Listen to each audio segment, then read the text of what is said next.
మన పని మన గర్వం. ప్రతి డిజైన్కి ఒక ఛాలెంజ్ ఉంటుంది. కొన్నిసార్లు కొత్త స్టైల్, కొన్నిసార్లు కష్టమైన కటింగ్, ఇంకొన్నిసార్లు తక్కువ సమయంలో ఎక్కువ పని. కానీ టైలర్ ఎప్పుడు వెనక్కి తగ్గడు. ఎందుకంటే ఆ వృత్తి ఒక గర్వం, మన జీవనం. మనం కుట్టే ప్రతి డ్రెస్ కస్టమర్కి కొత్త కాన్ఫిడెన్స్ ఇస్తుంది.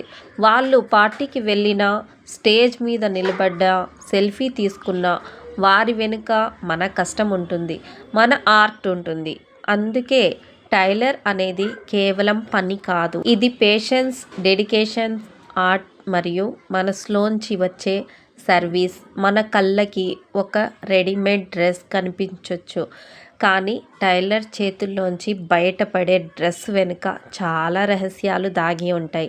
ప్రతి కటింగ్కు ముందు 3 సార్లు ఆలోచించాలి. ప్రతి స్టిచ్చింగ్కు ముందు దృష్టి పెట్టాలి. ఎందుకంటే ఒక చిన్న మిస్టేక్లో మొత్తం డిజైన్ చెడిపోతుంది. కొన్నిసార్లు కస్టమర్స్ ఇంపార్టెన్స్ చూపిస్తారు, ఎప్పుడు అవుతుంది, ఫాస్ట్గా చేయండి అని. కానీ ఆ పని వెనుక ఎంత కాన్సన్ట్రేషన్, ఎంత శ్రమ ఉంటుందో చాలామందికి తెలియదు. టైలరింగ్ అనేది కేవలం లైవ్లీహుడ్ కాదు, అది మనసు పెట్టే చేసే తపస్య లాంటిది. మనం కుట్టేది వస్త్రం కాదు, ఒక వ్యక్తి ఆత్మవిశ్వాసం. మగ్గం వర్క్ హ్యాండ్స్కి లైనింగ్ ఎలా అటాచ్ చేయాలో చేశాను. వీడియో నచ్చితే లైక్ చేయండి, షేర్ చేయండి. తప్పకుండా మన ఛానల్కి ఫాలో చేయండి.